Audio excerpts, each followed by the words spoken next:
ante los temores y las incertidumbres de la vida, Dios nos ofrece esperanza. ¿Qué tal, amigos y amigas? Bienvenidos sean todos nuevamente a este su programa Encontrando Esperanza, que se transmite aquí por 3ABN Latino. Estamos muy contentos de que tú estés en nuestra sintonía y el programa de hoy es muy interesante y sabemos que te va a gustar. ¿Cuál es ese programa, Julia? Con un título muy fascinante, Josía: Dios convierte la desilusión en gozo. Ese tema es el que vamos a escuchar a continuación por el pastor Eduardo Canales, pero el programa de hoy es muy hermoso y tenemos algo especial para ti. Para comenzar, le vamos a pedir a nuestro hermano de iglesia, Daniel Ortega, que por favor pase. Él va a tener la oración. Bienvenido, Daniel, estamos contentos de que estés con nosotros. Llévanos al trono de la gracia de nuestro Dios. Inclinemos el rostro para conversar con nuestro Dios. Querido Padre que estás en el cielo y en todo lugar, gracias te damos, Señor, por estar con nosotros en estos momentos. Te pedimos, Señor, que derrames tu Santo Espíritu, Señor, en este lugar, que nos unja, Señor, para poder aprender, poder escuchar, Señor, al pastor Canales. Te pedimos una bendición sobre él, Señor, para que todo lo que él hable, Señor, venga de ti y podamos poner en práctica, Señor, lo que tú nos quieres decir. Acompáñanos, bendice las visitas aquí presentes y también a los que nos ven desde lejos. En el nombre de Jesús te lo pedimos y te lo rogamos. Amén. Amén. Amén. Muchas gracias, Daniel. Estamos contentos de recibir a nuestro Dios en este lugar, y es que este programa es para exaltar el nombre de nuestro Dios. Así es, y aún tenemos más. Tenemos el grato privilegio de tener entre nosotros a la cantante internacional Isis España, a quien le damos la bienvenida con el tema Como el Siervo. Adelante, Isis, Dios te bendiga. Gracias por estar con nosotros.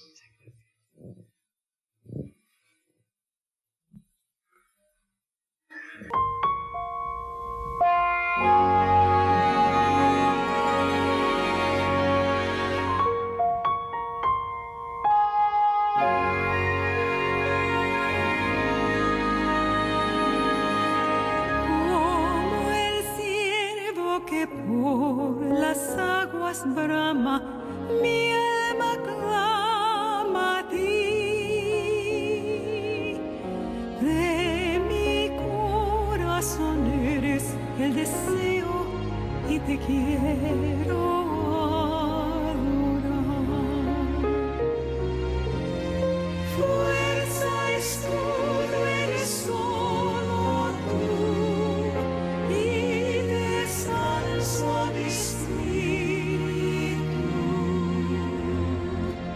De mi corazón eres el deseo y te quiero adorar.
Apreciados hermanos, amigos, quiero aprovechar este momento para enviar un saludo muy especial a aquellos que nos están sintonizando por el canal 3ABN Latino. Sean bienvenidos a esta serie titulada Encontrando Esperanza. También queremos aprovechar a saludar a todos nuestros amigos y hermanos que se han dado cita aquí con nosotros en Fort Worth, Texas. Sean bienvenidos, y la presentación en esta ocasión se titula Dios convierte la desilusión en gozo. Yo no sé si tú has encarado una situación en la vida donde desde el punto de vista humano no le encuentras solución. A lo mejor tu matrimonio se te está desbaratando.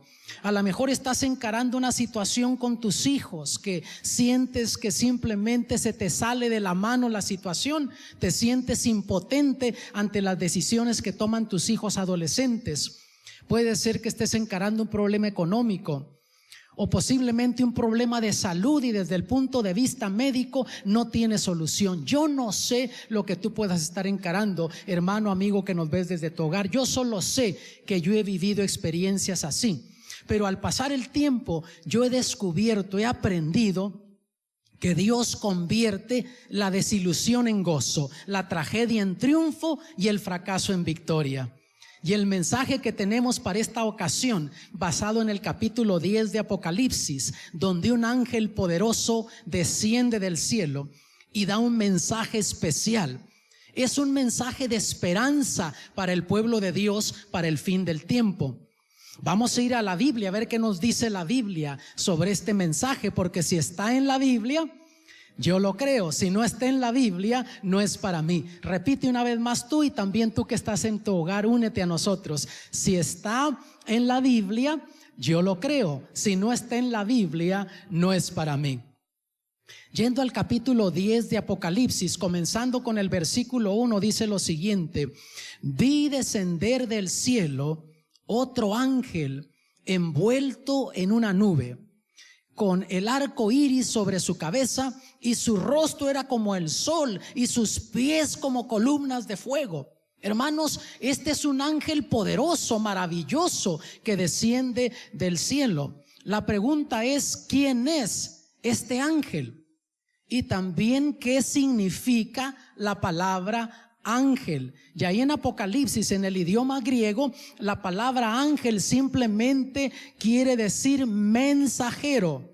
Un mensajero con un mensaje. Y claro, en la Biblia encontramos ángeles que son seres creados, que tienen alas. Pero en Apocalipsis 14 encuentras 3 ángeles que van volando por el medio del cielo, y no son ángeles literales, son simbólicos, representando mensajes que se van a presentar al fin del tiempo.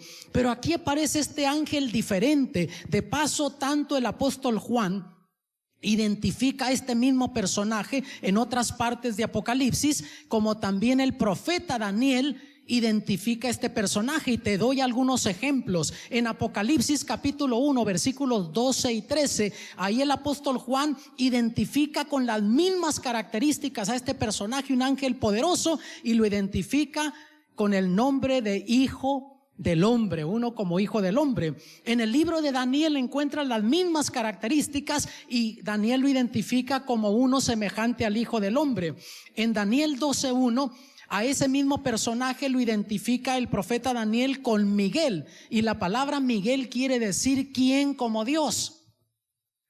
Y en Apocalipsis 12:7 también Juan lo identifica con ese título de Miguel. Hermanos, este ángel poderoso que desciende del cielo es nuestro Señor Jesucristo. Es un simbolismo para identificar a nuestro Señor Jesucristo. Y vean, dice, vi descender del cielo a otro ángel fuerte, o sea, un ángel poderoso, envuelto en una nube, con el arco iris sobre su cabeza. Y aquí tiene el simbolismo del arco iris. Ahora la pregunta es, ¿qué simboliza el arco iris en el Apocalipsis, en profecía bíblica? De paso te pregunto, ¿cuándo por primera vez se manifestó el arco iris? Después del diluvio. La Biblia enseña que llovió 40 días y 40 noches, y Dios hizo un pacto con la humanidad y dijo que cada vez que vieran que saliera el arco iris, Habría llovido, pero miraban el arco iris, sabían que era el pacto, la promesa de Dios, que nunca más iba a destruir este mundo con un diluvio. Vean ahí en Génesis 9:13, dice: mi arco he puesto en las nubes, el cual será por señal del pacto entre mí y la tierra. Quiere decir, hermanos, que aquí en Apocalipsis el arco iris es un símbolo del pacto de Dios, de las promesas de Dios. Tú puedes confiar en Dios y el Señor Jesús aparece con ese simbolismo. Tú puedes confiar en lo que el Señor Jesús te promete.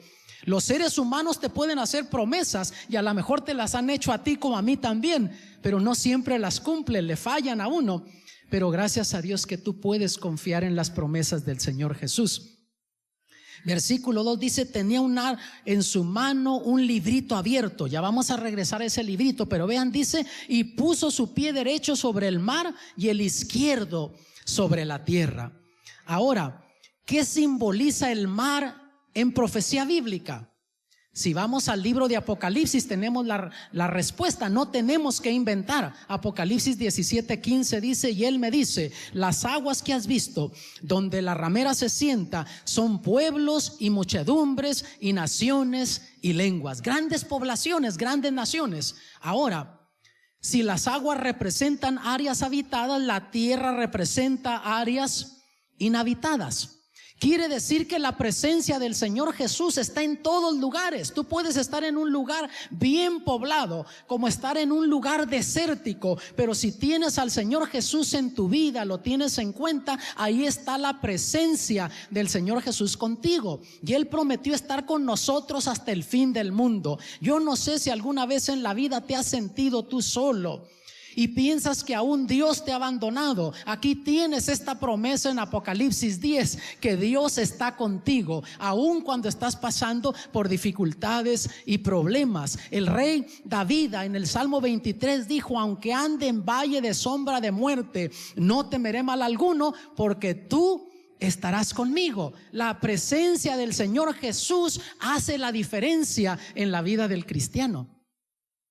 Y noten en la primera parte del versículo 2 que tenía en su mano un librito abierto, donde se menciona otro libro. Y de paso te digo que las profecías de Daniel, como las profecías de Apocalipsis, es lo que llamamos profecías gemelas. Libros hermanos gemelos. ¿Por qué? Las profecías de Daniel complementan las profecías de Apocalipsis. Las profecías de Apocalipsis complementan las profecías del libro de Daniel. Y vamos a ir al libro de Daniel, capítulo 12, versículo 4. Vean: pero tú, Daniel, cierra las palabras y sella el libro hasta el tiempo del fin.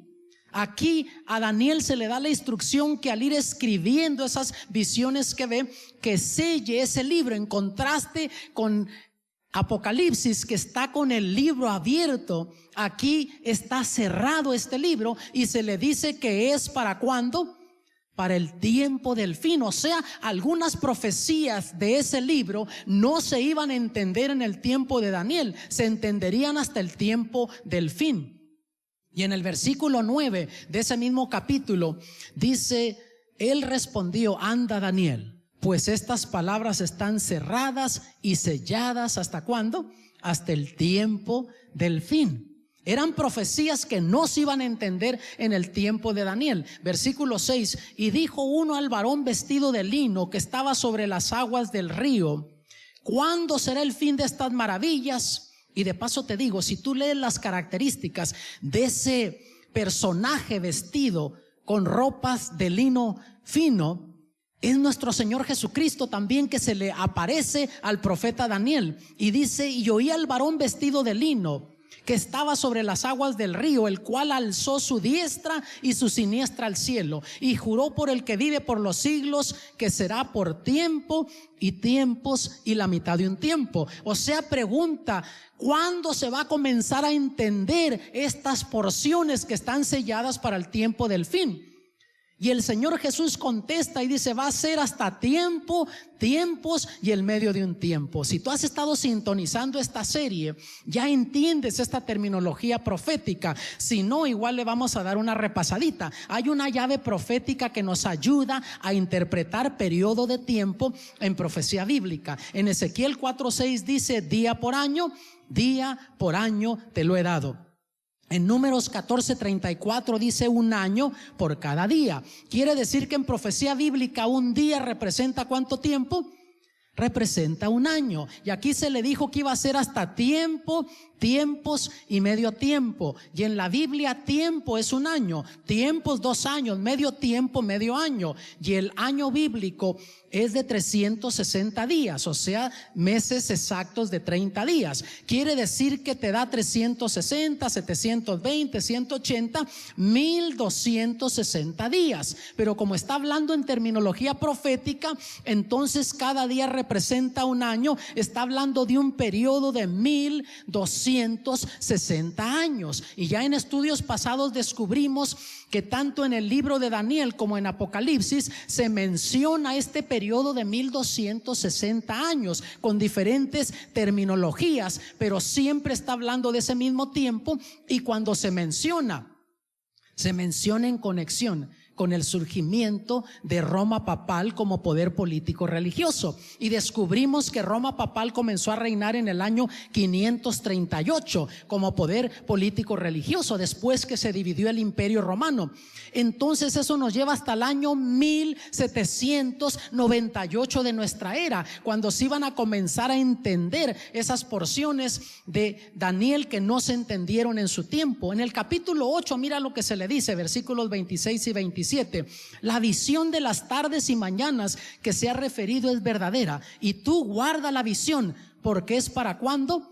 Para muchos días. Y yo, Daniel, quedé quebrantado y estuve enfermo algunos días, y cuando convalecí atendí los negocios del rey, pero estaba espantado a causa de la visión y no la entendía. Fue tanta la tensión mental, emocional, espiritual de Daniel, que hasta físicamente quedó enfermo. Y el ángel no le explicó esa parte, simplemente le dijo, no te preocupes, eso es para el tiempo del fin. La pregunta es, ¿qué es lo que no entendió Daniel de esa visión del capítulo 8? Y de paso les voy a mostrar rapidito las visiones que Daniel recibió. Por ejemplo, en el capítulo 2, Nabucodonosor tiene un sueño. No lo entiende, no sabe lo que soñó. Dios se lo revela por medio del profeta Daniel en visión, y le dice que es una grande imagen lo que él soñó, formada de 4 metales diferentes. Y con eso Dios le mostraba el surgimiento y la caída de los imperios, comenzando con Babilonia, que era la cabeza de oro, brazos y pechos de plata Medo-Persia, vientre y muslos de bronce Grecia, las piernas de hierro Roma, los pies de barro cocido y de hierro, la división del imperio romano, y la piedra que le pegaba a la imagen, el reino que Dios iba a establecer, que nunca jamás iba a corromper, que es la venida de nuestro Señor Jesucristo. Eso lo entendió Daniel. Pasas al capítulo 7 y descubrimos que allí ve 4 bestias que van saliendo del mar, y se le explicó claramente que esas bestias eran reinos, imperios, y descubrimos que el león fue Babilonia, el oso Medo-Persia, el leopardo Grecia, la bestia espantosa de hierro Roma, los cuernos, la división del imperio romano. Todo eso entendió Daniel. Lo que no entendió Daniel del capítulo 7 era esa terminología de tiempos y medio tiempo. Pasas al capítulo 8 y él ve un carnero y un macho cabrío, y se le explica a Daniel en ese capítulo que el carnero son los reyes de Media y de Persia.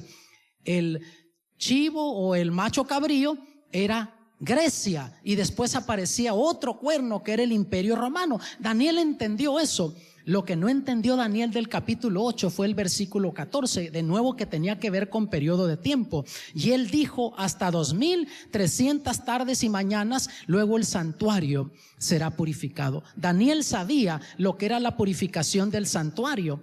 Lo que no entendía, cómo iba a ser purificado el santuario de Jerusalén si estaba en ruinas el templo. Esa fiesta de la purificación del santuario se llevaba una vez por año en el otoño, y era un día de juicio, un día de expiación para el pueblo de Dios. Y descubrimos que en profecía bíblica eran 2300 años. Eso, en el capítulo 9 se le explica cuándo iba a comenzar a contar ese tiempo, y eso nos llevaba hasta el año 1844 de nuestra era, cuando iba a comenzar el juicio investigador en el cielo. Y ya estudiamos esto en un estudio pasado. Espero que tú hayas sintonizado esa presentación. Hermanos, lo que Daniel no entendió son esas partes nada más. Y ese libro abierto que tiene el Señor Jesús en su mano son las profecías de Daniel que no se entendieron, específicamente la del capítulo 7 y 8. Están allí para que ahora se entendieran para el tiempo del fin. Versículo 3 y 4 dice: y clamó a gran voz como ruge un león. Y cuando hubo clamado, 7 truenos emitieron sus voces. Cuando los 7 truenos hubieron emitido sus voces, yo iba a escribir, pero oí una voz del cielo que me decía: sella las cosas que los 7 truenos han dicho y no las escribas. ¿Cuál era el mensaje de los 7 sellos, hermanos, o de los 7 truenos? Podríamos especular de aquí hasta que Cristo venga y no lo sabríamos. ¿Por qué? Porque Dios eligió que no lo supiéramos. Ahora, ¿qué hacer cuando encontramos un versículo como este? Deuteronomio 29:29 nos da la clave. Las cosas secretas pertenecen a Jehová nuestro Dios, mas las reveladas son para nosotros y para nuestros hijos para siempre. Si hubiese tenido que ver con nuestra salvación, Dios se hubiese encargado que nosotros hubiésemos sabido ese mensaje, pero sin duda no tenía que ver con tu salvación o la mía. Ahora no quiere decir que nunca lo sabremos. Cuando Cristo venga, vayamos al cielo, tú puedes acercártele al Señor Jesús o al apóstol Juan y decir: oye, Señor Jesús, yo fui curioso y siempre quise saber el mensaje de esos 7 truenos. Sin duda el Señor te lo dirá, pero ahora el Señor optó que no lo supiéramos, y repito, sin duda porque no tenía que ver con nuestra salvación. Versículos 5 y 6: y el ángel que vi en pie sobre el mar y sobre la tierra levantó su mano al cielo y juró por el que vive por los siglos de los siglos, que creó el cielo y las cosas que están en él, y la tierra y las cosas que están en ella, y el mar y las cosas que están en él, que el tiempo no sería más. Y notas que levanta su mano y jura por el que creó todas las cosas, igual como lo hace en el libro de Daniel.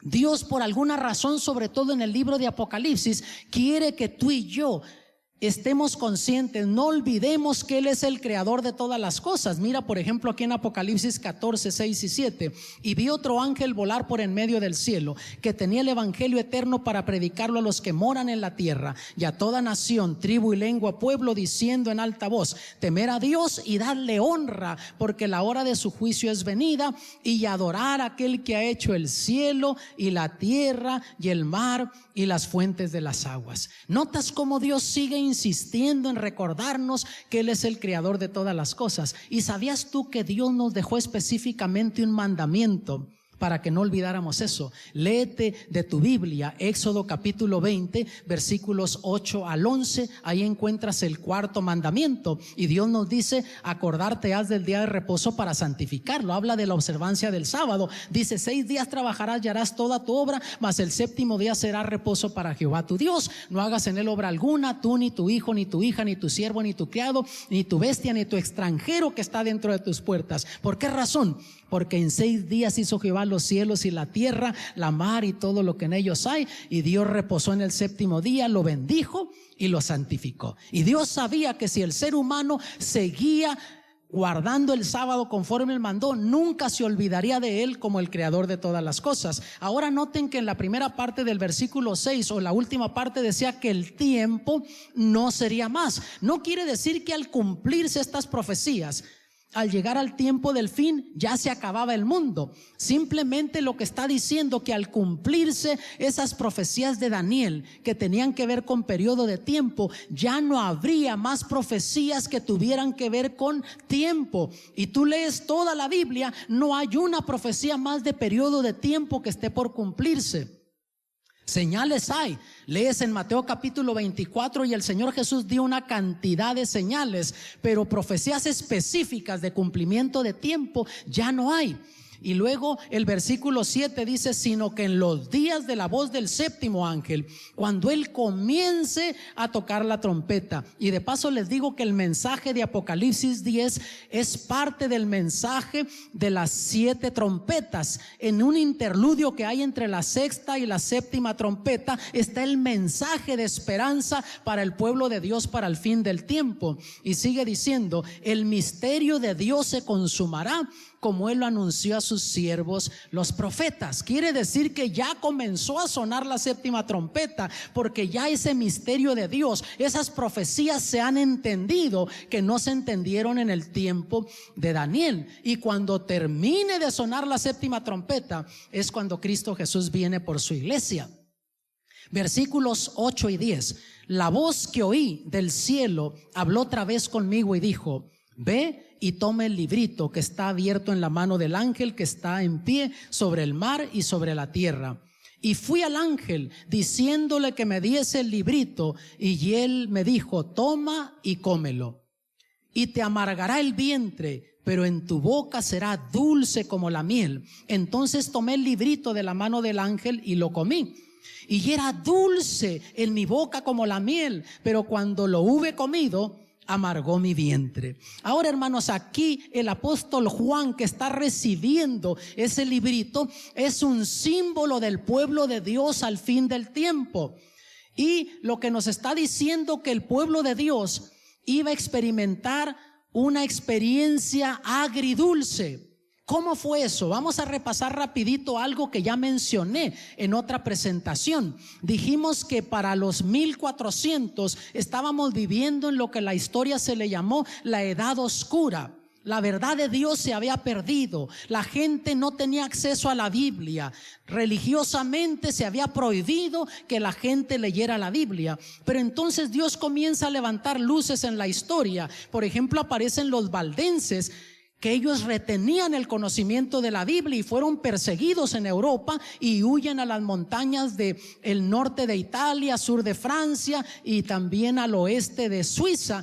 Y ahí los valdenses enseñaban a sus hijos con la Biblia y salían a vender artesanías a las plazas, a las ciudades, y compartían estos escritos de la Biblia, y de ahí surge el movimiento valdense. Después aparece Juan Hus en la ciudad de Praga, en la República Checa, predicando la obediencia a Dios. Porque la gente hacía lo que los líderes decían y no tenían conocimiento de lo que Dios decía en su palabra. Y Juan Hus predica que la palabra de Dios es la guía para el cristiano y que nuestra obediencia se la debemos a Dios y no a los hombres. Y de ahí surge en la historia el movimiento jusita. Luego aparece Martín Lutero predicando la gracia de Dios. Él estuvo en un monasterio ahí en la ciudad de Wittenberg, en el país de Alemania. No tengo tiempo para dar la historia. En un tema pasado ya di historias sobre esto. Pero Martín Lutero se convirtió en monje y él predicaba, pero él sentía que algo le faltaba, y cuando descubren la Biblia que decía que el justo vivirá por la fe, y en Efesios que somos salvos por gracia, él comenzó a predicar la gracia de Dios y no las indulgencias, no las obras humanas, no las penitencias como medio para alcanzar la salvación, que la salvación es un regalo. Y en la historia de ahí surgió la iglesia luterana. Luego sale Juan Calvino en Ginebra, en Suiza, predicando el crecimiento en la vida cristiana, que el cristiano va progresando, creciendo espiritualmente, y de ahí surge en la historia entonces la iglesia presbiteriana. Luego aparece Anabatistas predicando el bautismo por inmersión, como enseña la Biblia. Todos estos cristianos bautizaban por aspersión, y descubrimos que hasta el siglo XII aún la iglesia católica había bautizado por inmersión, que es lo que quiere decir el bautismo en griego. Muertes representa sepultura y resurrección de nuestro Señor Jesucristo, y bautismo en griego quiere decir sepultar, poner debajo. Y comienzan a predicar el bautismo por inmersión, y de ahí surge lo que entendemos ahora como la iglesia bautista. Luego aparece Juan Wesley en Londres, en Inglaterra, predicando la santidad en la vida cristiana, porque él notaba que había líderes aún en su iglesia que estaban el domingo en la iglesia y luego salían y se metían en un bar y después de ahí regresaban para el culto de la tarde. Y él comenzó a predicar que el cristiano es cristiano donde quiera que está y no solo cuando está en la iglesia, que vive la santidad en la vida cristiana, y de ahí surge lo que entendemos ahora como la iglesia metodista.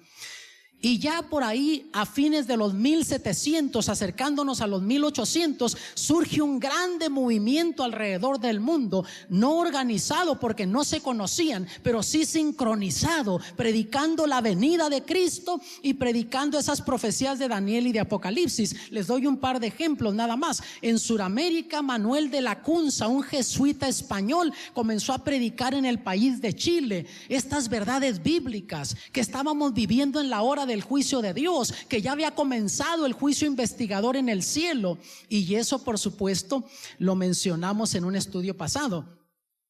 En Europa, José Wolf, y en Norteamérica comienza Guillermo Miller, un pastor laico bautista. La conversión de él fue en el año 1816. Él era de una familia de 18, imagínense, y ya estaba casado y él tenía 10 hijos ya. Y hay que entenderlos, hermanos. En ese entonces ellos no tenían ni internet, ni televisión, ni juegos de video. No había nada más que hacer hijos.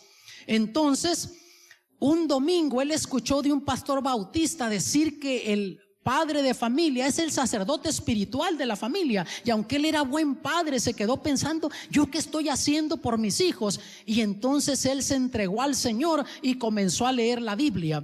Y agarró Guillermo Miller la Biblia, y por 2 largos años, hasta el año 1818, él agarró versículo por versículo la Biblia, comenzando desde Génesis hasta Apocalipsis. Y él no quiso tomar comentarios bíblicos para no tener ideas humanas. Agarró una concordancia nada más, que le llamaban The Cruden. Una concordancia es un libro que te dice donde hay otros versículos que hablan de lo mismo.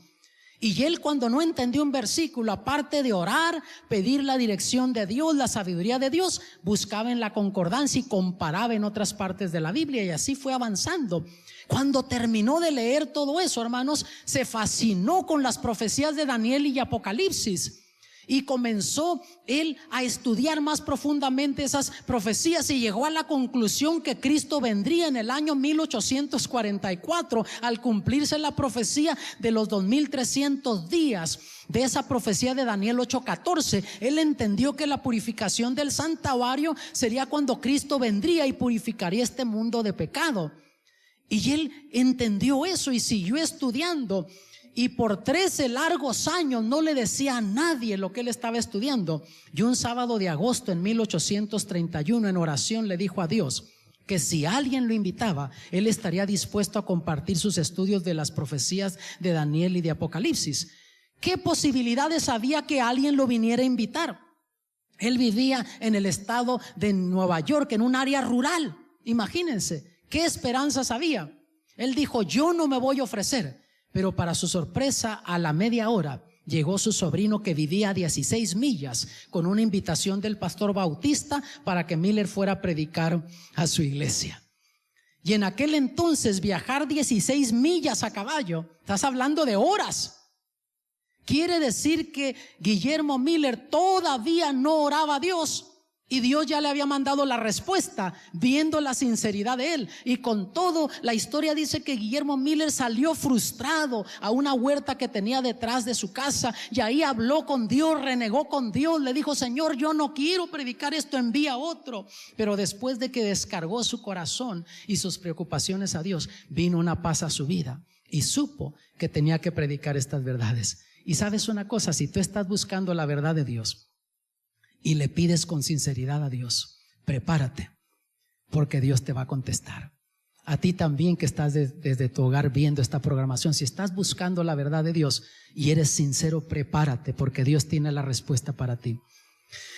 Ese domingo Guillermo Miller va a esa iglesia que ahora es un museo. Yo la he visitado y quedaron espantados al ver la predicación, porque los que predicaban no hablaban de la venida de Cristo, y él usó diagramas que él se había estado haciendo de estas profecías y de las bestias. La gente quedó espantada. De ahí en lo adelante, líderes como Jaime White, que era pastor de la Conexión Cristiana, Elena Harmon, una joven líder de la iglesia metodista, Carlos Fitch de la iglesia congregacionalista, y también José Bates de la Conexión Cristiana, y otros más se unieron a él para estudiar estas profecías y estaban fascinados.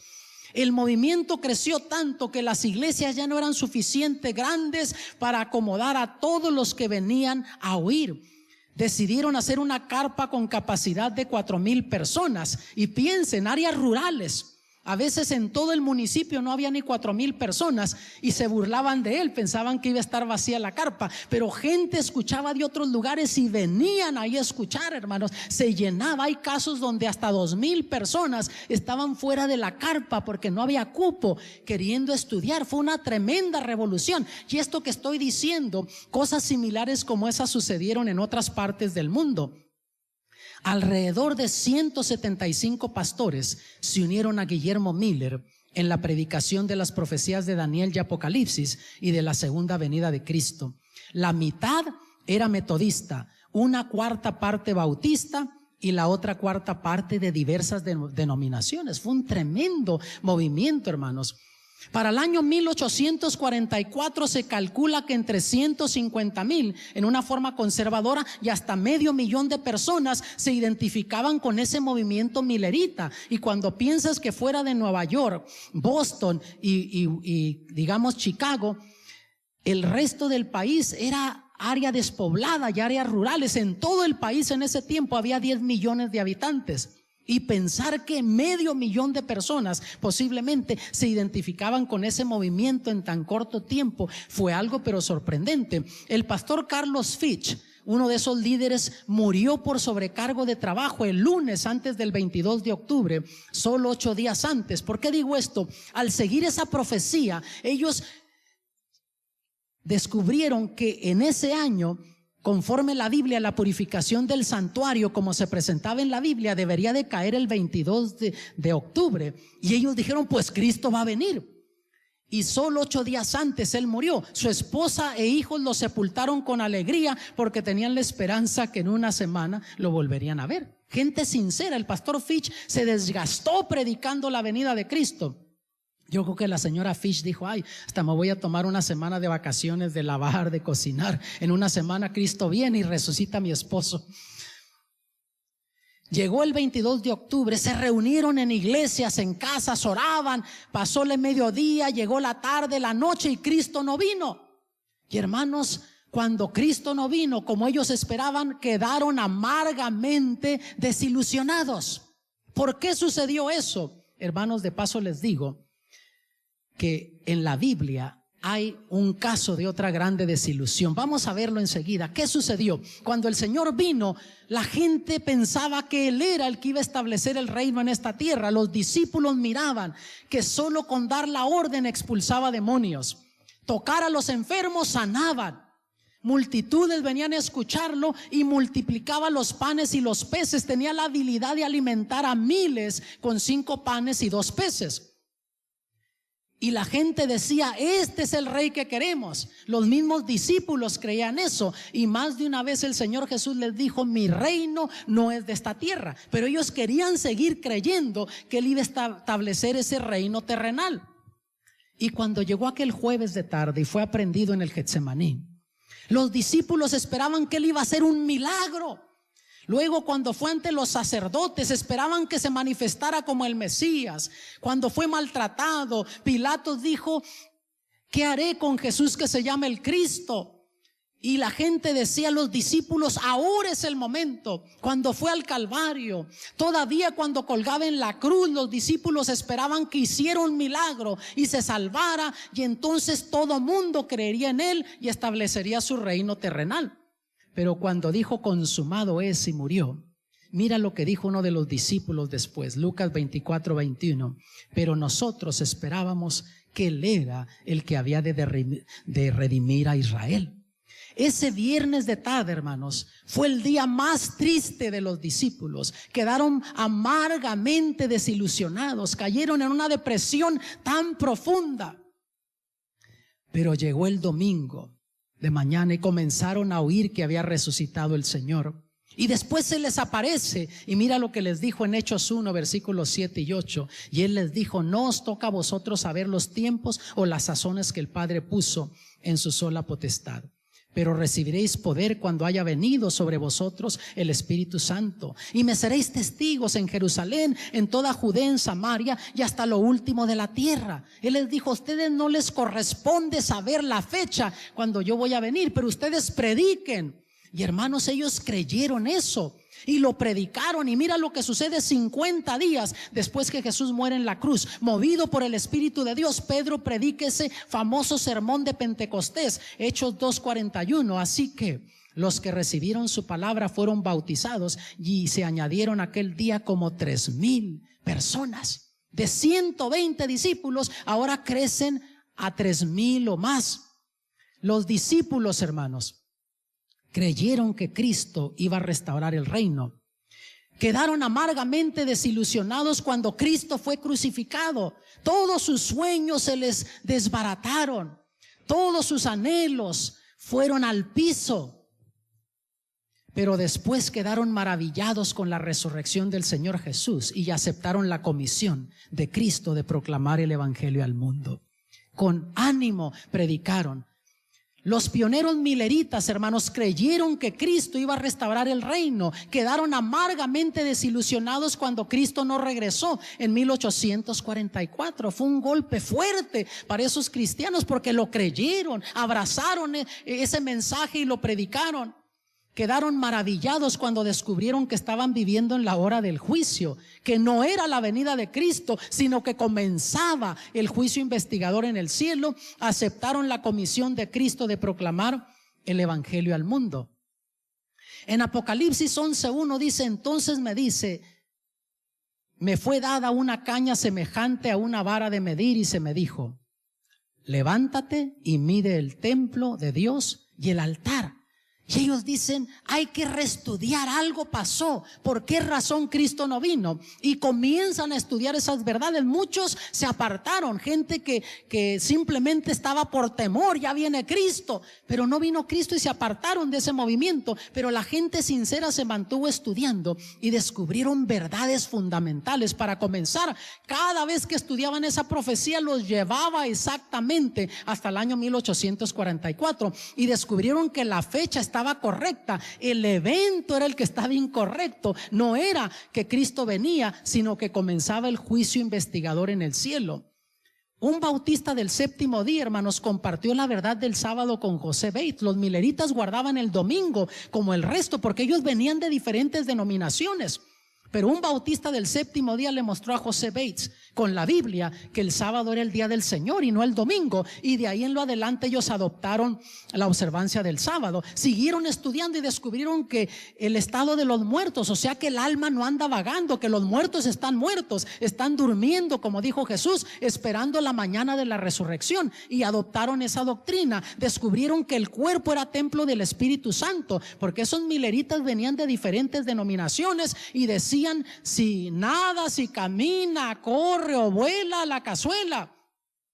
Y ellos ahora aprenden que hay alimentos limpios y hay alimentos inmundos, y comenzaron a seguir lo que la Biblia dice. Algunos de esos mileritas predicaban la venida de Cristo y eran borrachones, se echaban su Miller Lite. Pues ya entendieron eso y dejaron de tomarse su Miller Lite. Versículo 11 del capítulo 10 dice: y él me dijo: es necesario que profetices otra vez sobre muchos pueblos, naciones, lenguas y reyes. Y como nunca antes comenzaron a predicar ahora la venida de Cristo, que Jesús está en el santuario celestial intercediendo por nosotros. Y aquí en Mateo 24:14 Jesús dijo: y será predicado este evangelio del reino en todo el mundo para testimonio a todas las naciones, y entonces vendrá el fin. Entendieron que fecha no había, pero sí había señales, y ellos tenían que predicar el evangelio. Esa era la señal más importante para la venida de Cristo.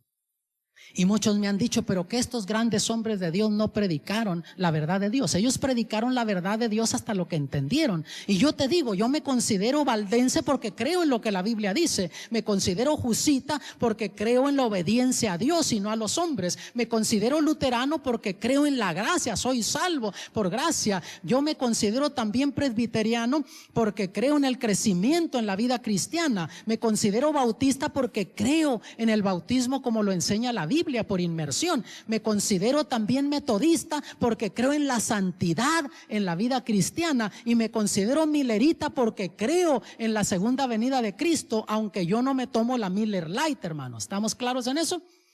Y me considero adventista porque adventista quiere decir advenimiento, que creemos en el pronto regreso de Jesús. Y me considero adventista del séptimo día porque creo que el sábado sigue siendo el día del Señor. Y tú desde tu hogar, si crees que Cristo viene pronto, que el sábado sigue siendo el día del Señor, tú eres un adventista del séptimo día. También tú que estás aquí con nosotros.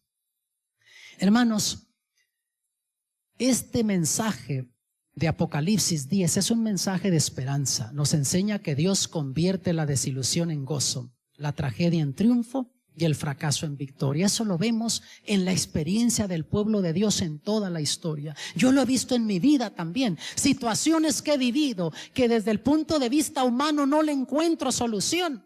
Pero he descubierto que Dios se especializa en las imposibilidades humanas y aquellas cosas que el diablo quiere usar para destruirme emocionalmente, espiritualmente. Al confiar en Dios, al seguir adelante en la vida cristiana, Dios torna esas maldiciones en bendiciones. Lo que el diablo quiere usar para maldición, Dios lo torna en bendición.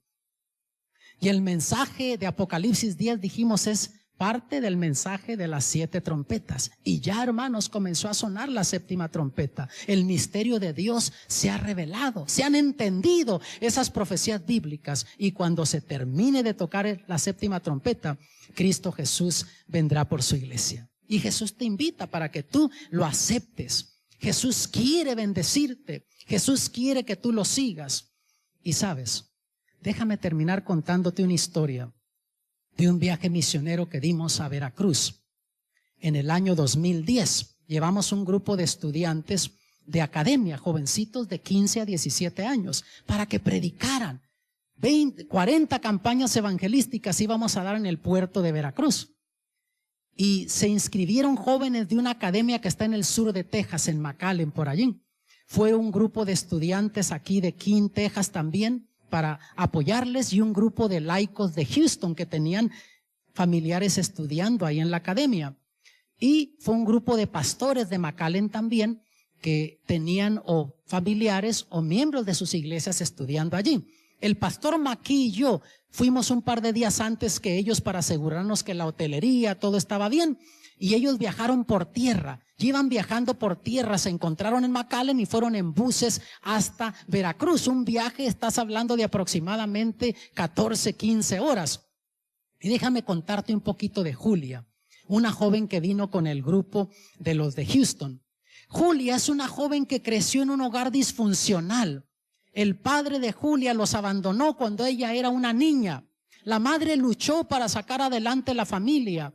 Y entonces, hermanos, la madre se dio por vencido, no podía salir adelante, tenía problemas y se tiró al alcohol, como mucha gente hace, se refugia en los vicios para tratar de mitigar el dolor, el sufrimiento. Julia recuerda a los 8 o 9 años, a veces estar fuera de una cantina en la noche esperando que su madre saliera para ir a casa con ella, con sus hermanos. Cuando Julia llegó a los 13 años, se involucró con malas amistades. Pronto comenzó a tomar alcohol, fumar marihuana, al rato cocaína también, y todo lo que está envuelto con ese tipo de vida. Pero algo pasó en la vida de Julia que cambió para siempre su vida. Julia venía viajando ese enero, 1 de enero del año 2010, de una fiesta de Año Nuevo. Iba a su casa y se le rompe una llanta de su carro, pierde el control del auto y choca con otro que venía ahí en la autopista.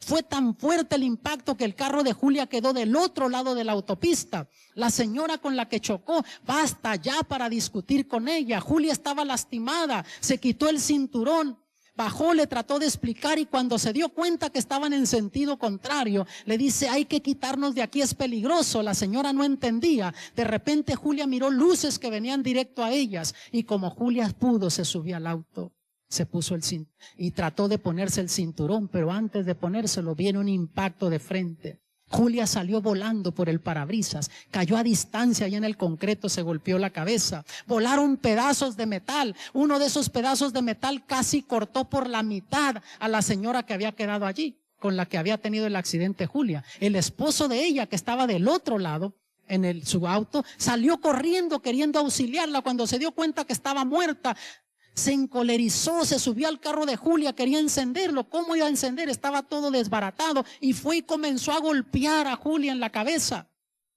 Vino ayuda, fue al hospital, estaba en estado de coma Julia. Llamaron a la familia y su hermana Kelly, que es un poquito mayor que ella, estaba orando ahí por ella. Kelly, años atrás, había conocido de Jesús. Una familia adventista la había invitado a la iglesia y encontró esperanza en Jesús. Se bautizó Kelly, se hizo miembro de la iglesia adventista. Y ahí estaba orando, Señor, dale una segunda oportunidad a mi hermana. Ella le había hablado antes, pero Julia andaba, según ella, gozando de la vida. No tenía tiempo para cosas espirituales. Milagrosamente reaccionó Julia, aunque los médicos creían que tenía daños cerebrales. Y entonces Kelly le explicó lo que le había pasado. Y Julia abrió su corazón al Señor, comenzó a estudiar la Biblia. Terminando el mes de enero, sale del hospital y va a casa a terminarse de recuperar. Tenía 4 sábados yendo a la iglesia el mes de febrero, cuando viene el viaje misionero en marzo. Y ella se fue con ellos para ayudarles con las computadoras. Cuando iban en camino allá, la hermana Facundo, secretaria del pastor Maquí, le dice, Julia, ¿estás dispuesta a predicar una de estas campañas? Les faltaba un predicador, 40 lugares para predicar, 39 predicadores. Dijo, bueno, si me dan los materiales yo predico. Los de Houston no dijeron nada, que no conocía mucho de la Biblia. Le instalaron sus mensajes en su computadora, comenzó a estudiarlos. Nos reuníamos con ellos, orábamos, estudiábamos cada día lo que iban a predicar. Y cuando llegamos al punto que ellos iban a invitar a la gente a decidirse a aceptar a Jesús por medio del bautismo, les dimos una lista para que allá anotaran los nombres de las personas. Llegó el siguiente día con su lista y cuando miramos la lista le dijimos, Julia, te equivocaste, tu nombre no va bajo candidato al bautismo, va bajo predicador. Dijo, no, yo también me voy a bautizar. ¿Qué? Entonces nos dio su testimonio y el pastor Maquí le dijo, bueno, pídele a uno de los pastores que está aquí que te bautice y también bautice a tus candidatos. Y hermanos, Julia nos decía, mira, cuando yo estaba estudiando, cuando predicaba, Dios me estaba hablando a mí por medio de estos mensajes. Y de paso, hermanos, a ella la pusimos en el barrio más malandro de Veracruz, donde había gente viciosa y toda. Pero esa noche ella dio su testimonio y les dijo lo que Dios había hecho por ella. Y le invitó a la gente a aceptar a Jesús. Y esa gente comenzó a venir, respondieron, vieron esperanza. Gente que estaba en vicios, que no sabía cómo salir de eso, descubrió que había esperanza. Si Dios lo había hecho por Julia, lo podía hacer también por ellos. Y hermanos, ese siguiente sábado estábamos al lado del río Toro, más de 3,000 personas, debajo de unas grandes arboledas. Y a mí me tocó predicarle a la multitud. Teníamos 500 personas para bautizar. 400, pero ahí yo le pedí a Julia que diera su testimonio y otras 100 más se decidieron bautizar. Y habíamos 14 pastores bautizando esa mañana. Hermanos, fue algo gozoso. Es lo más cerca que yo siento que uno puede estar al cielo, vivir una experiencia así. Y para mí fue un grande privilegio ese día bautizar a Julia. Ver cómo Dios puede hacer milagros en una persona que destruyó su vida por 10 años. Y Dios hace algo bueno de la nada. Julia se ha convertido ahora en una predicadora. Y sabes lo que Dios hizo por Julia, puede hacer también por ti. Porque así como Dios ama a Julia, te ama a ti también. Y Dios quiere hacer ese milagro en tu vida. Yo quiero orar por ti, tú que estás viéndome desde tu hogar también. Pide allá a un pastor de la iglesia adventista que te bautice. Ve a la iglesia, di que quieres unirte a la iglesia, que quieres aceptar a Jesús.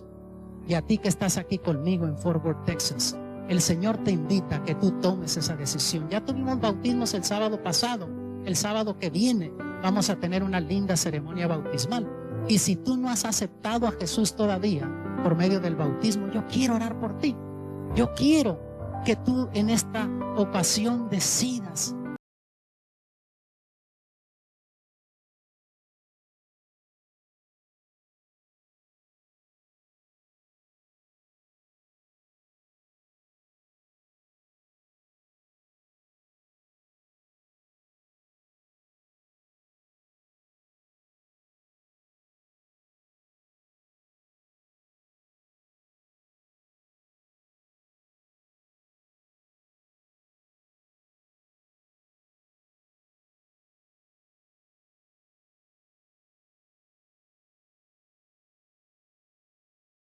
pero como el hijo pródigo te fuiste y estás aquí porque quieres enderezar tu vida con el Señor.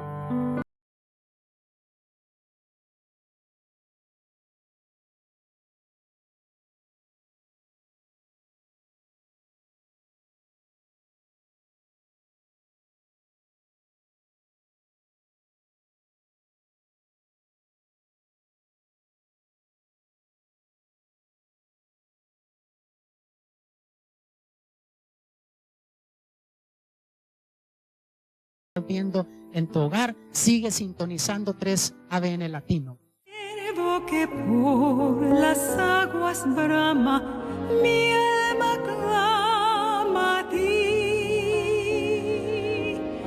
De mi corazón eres el deseo y te quiero